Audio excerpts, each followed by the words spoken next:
कुटुंबाने पाहावा असा हा चित्रपट आहे. आपल्या सोबत हे देखील साहेब, नाव सांगा आपलं.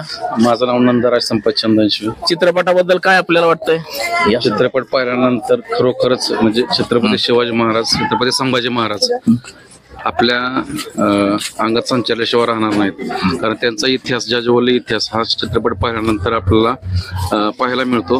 आणि छत्रपती संभाजी महाराज हे आतापर्यंतचा जो इतिहास दबला होता, जो खरा इतिहास लोकांपर्यंत पोहोचला नव्हता, तो इतिहास पुढे आलाय का कुठेतरी? बरोबर आहे. आपण जर बघितलं तर आतापर्यंत म्हणजे छावा कादंबरीवर आधारित हा चित्रपट शिवाजी सावंताची छावा कादंबरी, त्या छावा कादंबरीवर हा चित्रपट आहे. काय वाटतं आपल्याला? या चित्रपटातून धर्माभिमान, स्वाभिमान आणि स्वतःच्या स्वराज्यासाठी स्वतःच्या मातीसाठी बलिदान देण्याची वेळ जरी आली तरी त्याला न डगमगता एक पुढच्या पिढीच्या पुढे एक प्रेरणा स्रोत म्हणून छत्रपती संभाजी महाराजांचा इतिहास जाज्वल्य करण्याचं काम या चित्रपटाच्या माध्यमातून झालं.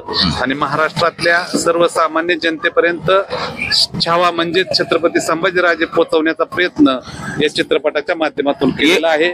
त्यामुळं असा हा चित्रपट महाराष्ट्रातील तमाम सर्व बांधवांनी, बंधू भगिनींनी पाहावा असं या चित्रपट पाहिल्यानंतर माझ्यासारख्या एका प्रेक्षकाला वाटतं. एकंदरीत या चित्रपटाचा इतिहास जो आहे तो या इकडे या चित्रपटाचा जो संभाजी महाराजांचा इतिहास दाखवला गेलेला होता, म्हणजे याच्या अगोदर जो लिहिलेला होता हा इतिहास कुठेतरी दबला होता, तो या छावा चित्रपटाच्या माध्यमातून लोकांसमोर आलेला आहे. आपण चिवताय